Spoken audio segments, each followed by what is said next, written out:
Hello friends, एक और नई कहानी के साथ। रात के 9 बजने वाले थे और मौसम खराब होने की संभावना भी थी।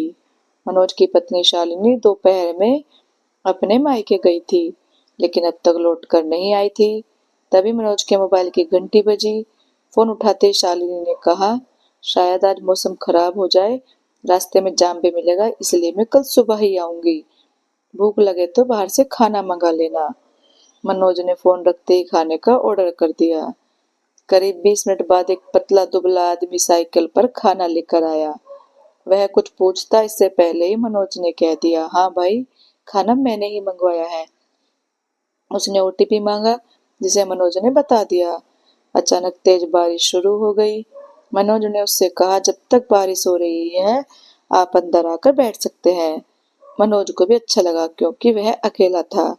उसने उसे बताया कि उसकी पत्नी बच्चों को लेकर मायके गई हुई है और कल सुबह लौटेगी। अजनबी ने संकोच करते हुए कुर्सी पर बैठकर खाना खाया। बातों के दौरान मनोज ने उससे उसका परिचय पूछा। उसने बताया कि उसका नाम रवि है और उसकी कहानी कुछ अजीब है।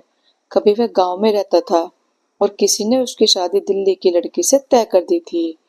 उसकी शादी की खबर से वह फूला नहीं समा रहा था, क्योंकि वह सोच रहा था कि दिल्ली की लड़की से शादी होने का मतलब उसकी किस्मत खुल गई।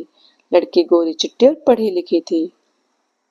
फोटो देखकर वह बहुत खुश हो गया, लेकिन शादी के बाद जब वह गांव आई तो उसका नजरिया बिल्कुल अलग था। वह नाखुश होकर कहने लगी कि गांव सुनसान है, बाजार दूर है और मेकअप की भी दिक्कत होगी। रवि के माता पिता को यह देखकर चिंता हुई कि वह गांव में कैसे रहेगी, इसलिए उन्होंने जमीन बेचकर रवि को शहर भेजने का फैसला किया और वह अपनी पत्नी को लेकर दिल्ली आ गया। शहर में उसने 18 लाख का एक छोटा फ्लैट खरीदा, पर बीवी ने कार की मांग कर दी। 19 लाख की कार खरीदी और किराए का एक और फ्लैट लिया।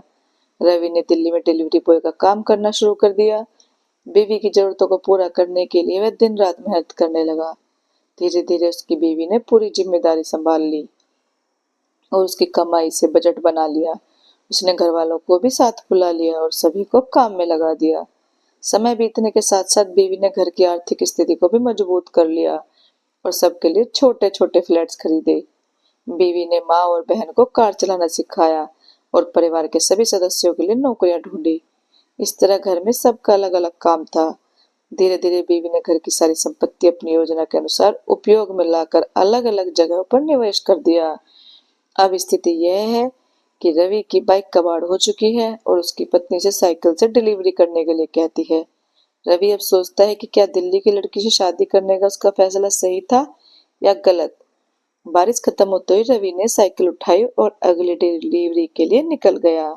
तो दोस्तों, आपको ये कहानी कैसी लगी? अच्छी लगी तो लाइक, कमेंट और शेयर करना और चैनल को सब्सक्राइब करना।